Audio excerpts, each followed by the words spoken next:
কোথায় চললে এমন ভর দুপুরবেলা ফেরমা দিয়ে একদম? মা আপনি কিছু বলবেন? ছেলে বাড়ি নেই অমনি ফাঁকে বেরিয়ে যাচ্ছে, ভেবে তো শাশুড়ি তো একদম মরা, মরে পড়ে আছে না, বেরিয়ে চলে যায় শাশুড়ির বুকের ওপর দিয়ে। কোথায় চললে এই সময়? এই একটু বাজারে যাবো আর কি, একটু দরকার ছিল। আমার তো মনে হয় তুমি বাপের বাড়ি যাচ্ছ, এখান থেকে সব জিনিসপত্র নিয়ে বাপের বাড়িতে গিয়ে দিয়ে আসবে। তা তুমি যদি এই সময় ফেরমা দিয়ে বেরিয়ে যাও, ঘরের কাজগুলো কে করবে? তোমার বাপ দাসী রেখে গেছে এখানে? হ্যাঁ, এই দাসীকে রেখে গেছে, দাসী করবে বলো? ভালোই তো আমার ঘরে বসে বসে চলছে, আমি কোনো কাজ করতে পারবো না। ঘরের কাজ করো, তারপর যেখানে যাও। আচ্ছা মা, আমি এসে ওই সব কাজগুলো না হয় করে দেবো, কোনো অসুবিধা নেই। শোনো, তোমায় কোথাও যেতে হবে না কেমন? ঘর মোছা, বাসন মাজা, ঘরের যে কাজগুলো, আমার জামা কাপড় গুছানো কে গুছাবে? হ্যাঁ, আমিও গুছাবো নাকি? এখন কোথাও বেরোতে হবে না, যাও কাজ করো গিয়ে। আপনি বরং রেস্ট করুন, কি শুয়ে পড়ুন, আমি সব করে নিচ্ছি। হ্যাঁ হ্যাঁ ঠিক আছে, যাও কাজ করো। বাইরে বেরিয়ে পড়ছো এমনি ফেরমা দিয়ে, ছেলের টাকা ধ্বংস করতে।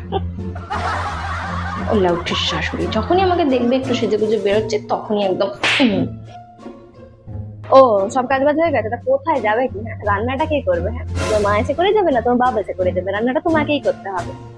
রান্না আসলে আজকে তো শোনো, আমি আজকে আলাদা খাবো, আমার জন্য একটা আলাদা ভালো কিছু একটা করে দাও। ওই তোমার বেগুন টেগুন দিয়ে, কাঁচকলা দিয়ে, এরকম কিছু আমার একটা আলাদা তরকারি করে দাও। তোমাদের ওই সব খাবো, আবার তার সাথে ওটাও খাবো, আমার ওটা খেতে মন চেয়েছে আজকে। করো গিয়ে, যাও। ঠিক আছে মা, কিন্তু আজকে তো মা কি আজকে আজকে কি আজকে আজকে বলে কিছু নয়, আমার এখন খেতে ইচ্ছা হচ্ছে কাঁচকলা, তুমি আমাকে কাঁচকলা ভালো করে একটা কিছু তরকারি করে দাও। পেছনে কেমন গুড় করছে বুঝলে, এটা তো ভালো না। তুমি বরং এক কাজ করো, একটু ঝোল করে দাও তো আমার জন্য, ভালো করে একদম বেগুন দিয়ে, কাঁচকলা দিয়ে। পেটটা না একটু ব্যথা ব্যথা গুড় করছে। তুমি যাও যাও, কোথাও তো বেরোতে হবে না ঢং দেখিয়ে। হ্যাঁ, যাও গিয়ে কাজ করো। আচ্ছা ঠিক আছে, আমি করে দিচ্ছি। কেমন বৌমাকে বোকা বানিয়ে কাজগুলো করাচ্ছি। আর বৌমা আসছে কোথায়? ও বাবা গো, কোথায় যাবে তুমি আবার? আসলে মা আজকে তো আমাদের সবারই নেমন্তন্ন ছিল, আপনার কি মনে নেই? আপনি কি ভুলে গেছেন? ও, আসলে বয়স হয়েছে তো, মাথায় ঠিক থাকে না ব্যাপারটা, বুঝলে? এই হাঁটুর ব্যথা, পেটের ব্যথা, তাদের নেমন্তন্ন তো। হ্যাঁ মা, আজকে খেতির তো ছেলের অন্নপ্রাশন, ওখানেই নেমন্ত্রণ আছে, ওই জন্য আমি একটু গিফট পত্র কিনতে যাচ্ছিলাম। আপনার তো আবার পেটের ব্যথা, হাঁটুর ব্যথা, কত রকম ব্যথা উঠে গেছিল তো। আর কাজ করবো, আপনার আলমারিতে কিছু সেট আছে, সেখান থেকেই একটা দিয়ে দেবো, আর আমরা দুজনেই যাচ্ছি। ও মা, আমার শরীরটা একদম ঠিক হয়ে গেছে, দেখো আমার পা একদম ভালো হবে, হাঁটু একদম চলছে। আমি যাবো, আর পেটের কোনো অসুখ নেই, সব ঠিক হয়ে গেছে। আপনি কি করে যাবেন মা? আপনার তো পেটের ব্যথা, পেটের অসুখ, হাঁটুর অসুখ, আপনি এতটা যেতে পারবেন না, আপনাকে নিয়ে যাওয়া ভীষণ চাপের হয়ে যাবে। হ্যাঁ, না না বৌমা, কিছু হয়নি, ওই একটু সময়ের জন্য হয়েছিল আর কি, কমে গেছে, আর হবে না। অত টেনশন নিতে হবে না আমাকে নিয়ে। আমি যাবো, বুঝলে? আমি রেডি হয়ে আসি। না মা, কোনো মতেই না, আপনার শরীর এত খারাপ, আপনাকে নিয়ে একদম রিস্ক নেওয়া যাবে না। এখন কমে গেছে, আবার রাস্তায় বেরিয়ে যদি বেড়ে যায় তখন কি হবে? আগে তো বলবে যে নেমন্তন্ন আছে, সেই জন্য কিনতে যাচ্ছ, এত তাহলে কষ্ট করতে হতো না। ওখানে চিকেন, মাটন সবকিছু হবে, আবার শুনছিলাম চিংড়ি মাছও হবে আপনার পছন্দের, কিন্তু আপনার পেটের এরকম অসুখ তো আপনি খেতে পারবেন না।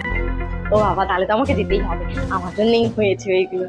ও বাবা, চিংড়ি মাছ হয়েছে, আমার তো খুব ভালো লাগে। ওই যে একদম ভাবছি তাই শরীরটা ঠিক হয়ে গেল কি করে, দেখো হাঁটু একদম ঠিক। আমি এবার যাবো বলবো। আমরা বরং আসছি, আপনি ঘরে আপনার জন্য কাঁচকলা দিয়ে, বেগুন দিয়ে ঝোল করে দিয়েছি, ওটা দিয়ে একদম ভাত খেয়ে নেবেন। না না, অসুবিধা কিছু হবে না, এত টেনশন করতে হবে না আমাকে নিয়ে, আমি যাবো। কি করবেন মা, আপনার তো শরীর খারাপ, নয় তো আপনার তো যাওয়ার কথা ছিল। তাহলে বলছিলাম, বউ আসার সময় আমার জন্য পার্সেল করে নিয়ে, ওদের বলবে যে আমার শাশুড়ির হাঁটুর ব্যথা তো আসতে পারে, একটু পার্সেল করে নিয়ে চলে এসে ঘরে বসে খেয়ে নেবো।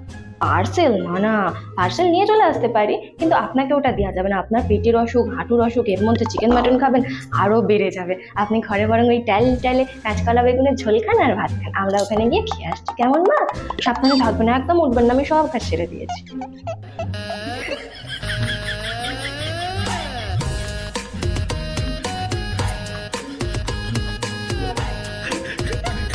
আসি না?